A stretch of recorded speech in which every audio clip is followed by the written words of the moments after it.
Við ætlum að kíkja aðeins yfir í appið My Audi. Þar hægt að sjá ýmsar góðar og nýtsamlegar upplýsingar. Við sjáum strax hér á valmyndinni og sjáum við stöðu rafhlöðunnar og áætlaða kílómetra sem eftir eru. Ef við ýtum á þessi hérna mynd, þá sjáum við í raun og veru ef við erum að hlaða bílinn, hversu mikið hann er að taka inn á sig, hvað er mikið komið inn á hann. Ef við erum að ferðast út land, þá getum við allan að tekið þá ákvörðun hvort við þurfum að bíða lengur og hlaða eða séð að þessi komið nóg og haldið áfram ferðinni. Ef við förum hér tilbaka, vinsælasta atriði í appinu hér á Íslandi er Climate Control. Þar erum við tvo möguleika, Quick Start og Timer.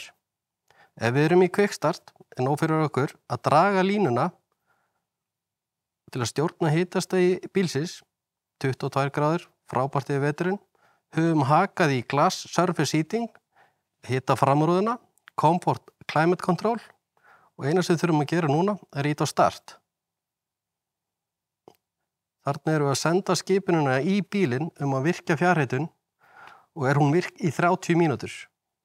Núna sjáum við að miðstöðin er orðin virk.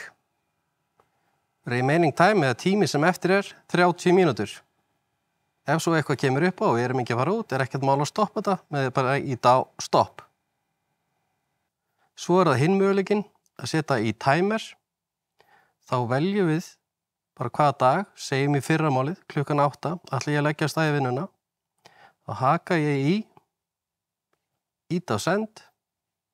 Þar alveg er ég að senda skilaboðin í bílinn og bílinn er orðinn heitur klukkan 8.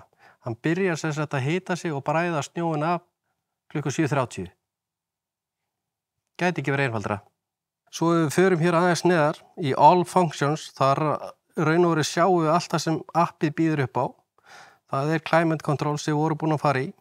Charge Scheduling, það er kannski lítið notað hér á Íslandi enn sem komið mikið notað út í heimi. Segir svo að þú ert búinn í vinnunni klukkan 5, ert ekki á leiðin aftur út, stingur bílnum í samband en stillir á að hann byrji ekki að hlaða sig fyrir 1 mínútu yfir miðnætti þegar rafmagnið er ódýrara. Annar, mjög skemmtilegu kostur, þú getur læst og aflæst bílnum hvar sem þú ert. Segjum svo þú ert stödd erlendis, barnabörnin, gleym einhverju í bílnum, þú með báða lyklana, þá getur þú læst og aflæst bílnum. Já, eða ert út í göngutúr með hundinn, póstur er komið með sendingu, þú ekki heima, ekkert mál. Opna bílinn, biður hann að setja pakkan í bílinn, læsi bílnum aftur, málið leyst. Þetta eru svona helstu atriðin sem eru í My Audi appinu.